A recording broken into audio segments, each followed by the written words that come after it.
তুমি তো কোনো ডিসিশন দিলে না। এভাবে আমার সাফোকেটেড লাগছে, আমার নিঃশ্বাস বন্ধ হয়ে আছে। প্লিজ কিছু একটা বলো, মানে এভাবে চুপ করে থেকে আমাকে আর পানিশমেন্ট দিও না প্লিজ। আনিস, তোমার যদি কিছু জানার থাকে আমাকে বল, আমাকে জিজ্ঞেস করো, আমি তোমাকে বলছি।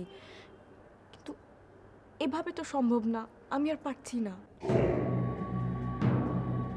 না পারলে, সম্ভব না হলে তুমি তোমার যা খুশি করতে পারো। বুঝতে পেরেছো আমার কথা? বিয়ের পর থেকে আমি কখনো কোনোদিন তোমাকে কিছু বলিনি, কোনো বিষয়ে কোনো উল্টাপাল্টা কথা বলিনি, কিন্তু তুমি আমার সঙ্গে কখনোই স্বাভাবিক ছিলে।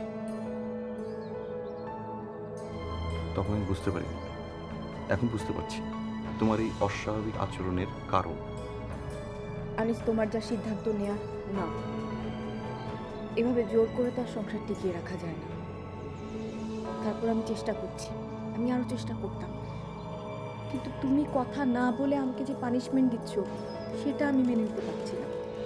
আমার আর সহ্য হচ্ছে না।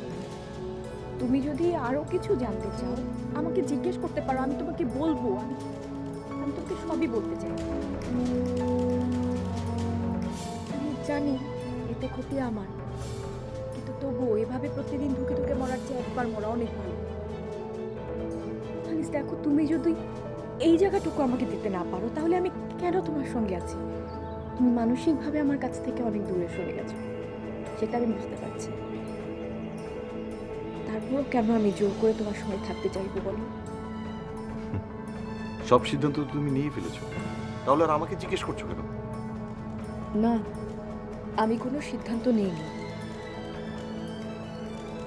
শুধু আমার ভাবনার কথাটুকু তোমাকে জানালাম। আমি শুনলাম, কিন্তু এই মুহূর্তে আমি কোনো সিদ্ধান্ত দিতে পারবো না। আমাকে সময় দিতে হবে, ভাবার এখনো অনেক কিছুই বাকি আছে। আর সেটা যদি তোমার সহ্য না হয়, তোমার মন যা চায় তুমি করতে পারো, যে কোনো সিদ্ধান্ত নিতে পারো, আমাকে শুধু জানিয়ে দিলেই চলবে।